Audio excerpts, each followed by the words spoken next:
ಕಾಣಿಸಲ್ಲ ಬಿಕಾಸ್ ನನಗೆ ಟೀಮ್ ಇತ್ತು. ಸೊ ಮೇಲಾಗಿ ಪ್ರೊಡ್ಯೂಸರ್ದು ಸಪೋರ್ಟ್ ಇತ್ತು ಸರ್. ಅವ್ರು ಸಪೋರ್ಟ್ ಕೊಟ್ಟಿದ್ದಕ್ಕೆ 2 ಕೆಲಸ ಆಯಿತು. ಇಲ್ಲ ಅಂತಂದ್ರೆ ನನಗೆಲ್ಲ ಒಂದು ಸ್ವಲ್ಪ ಕಷ್ಟ ಆಗ್ತಾ ಇತ್ತು. ಬಟ್ ಟೀಮ್ ಚೆನ್ನಾಗಿತ್ತು ಸರ್. ಟೀಮ್ ಎಲ್ಲ ಥರದನ್ನು ಕೂಡ ಕೋಆಪರೇಟ್ ಮಾಡ್ತಾ ಇದ್ರು. ನಾವು ಹೋಮ್ವರ್ಕ್ ಮಾಡ್ಕೋತಾ ಇದ್ವಿ.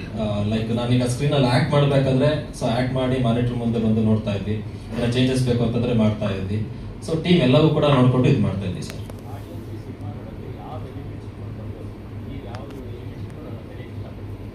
ಸರ್ ಇದರಲ್ಲಿ ಹಲವಾರು ವಿಷಯಗಳಿದ್ದಾವೆ. ಸೊ ಅದನ್ನ ನಾನು ಈಗ ಹೇಳೋದಕ್ಕಿಂತ ಸಿನಿಮಾ ನೋಡಿದ್ಮೇಲೆ ಅಲ್ಲ, ನೀವು ವೆಲ್ಕಮಿಂಗ್ ಹೆಂಗ್ ಮಾಡ್ತೀರಾ ಆಡಿಯನ್ಸ್ ನ ಅಂತ ಕೇಳ್ತಿದ್ದಾರೆ. ಫ್ಯಾಮಿಲಿ ಸಬ್ಜೆಕ್ಟ್, ಫ್ಯಾಮಿಲಿ ನೋಡುವಂತ ಒಂದು ಸಬ್ಜೆಕ್ಟ್.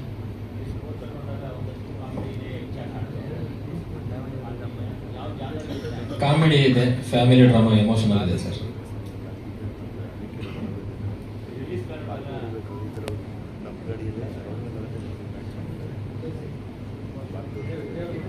ಓಕೆ ಸರಿ, ಏನಾದರೂ ಮಾತಾಡ್ತೀರಾ? Okay, thank you so much, all the best sir.